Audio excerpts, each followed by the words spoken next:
সিরাজগঞ্জ এক কাজীপুর উপজেলা বিএনপির রাজপথের রাজা নাজমুল হাসান তালুকদার রানা, যার চোখে মুখে থাকে সবসময় অন্যায়ের বিপক্ষে বাঘের হুঙ্কার। বাংলাদেশ জাতীয়তাবাদী দল বিএনপির জন্মলগ্ন থেকেই রয়েছে তিনি কাজীপুর উপজেলা বিএনপির সাথে ওতপ্রোতভাবে জড়িত।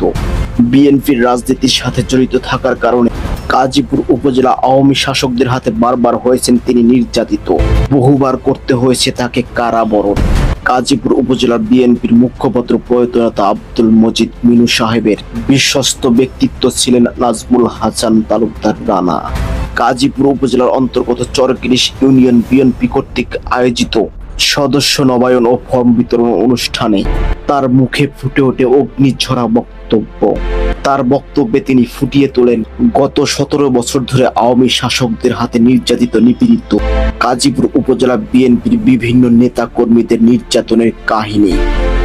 আওয়ামী লীগ দীর্ঘ 17 বছর এই দেশের মানুষের ভোটের তোয়াক্কা করে নেই, এই দেশের মানুষের ভালোবাসা অর্জন করে নেই, এই দেশের মানুষকে চোখ রাঙানি করে বিনা ভোটে গাজীপুরের মাটিতেও আওয়ামী লীগ শেখ হাসিনার প্রেতাত্ম আওয়ামী লীগের যারা দোসর নেতৃত্ব দিয়েছে, বিনা ভোটের এমপি জয়, বিনা ভোটের চেয়ারম্যান খলিলুর রহমান খলিল গাজীপুরের মানুষকে অন্যায় ভাবে অত্যাচারিত করেছে, জুলুম করেছে। খলিলের জয়ের নেতৃত্বে এদেশের মানুষকে অত্যাচার করেছে, জুলুম করেছে, মানুষের জমি দখল করেছে, ভূমি দখল করেছে, চাকরি দেওয়ার নামে ঘুষ দিয়েছে।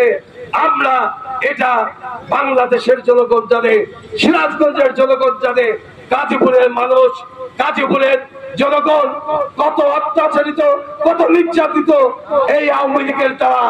বিশেষ করে আমরা যারা বিএনপি করি গাজীপুরের মাটিতে, গাজীপুরের নেতা কর্মীদেরকে বাড়িতে আসতে দেওয়া হয়নি, বাড়িতে থাকতে দেওয়া হয়নি, বাড়িতে হামলা করেছে, মারপিট করেছে, হাসানের পা কেটেছে, বাবলুর হাত কেটেছে, ফজলুর পা ভেঙে দিয়েছে। এমন নজির গাজীপুরের মাটিতে আওয়ামী লীগের দ্বারা নির্যাতনের প্রমাণ অনেক রয়েছে।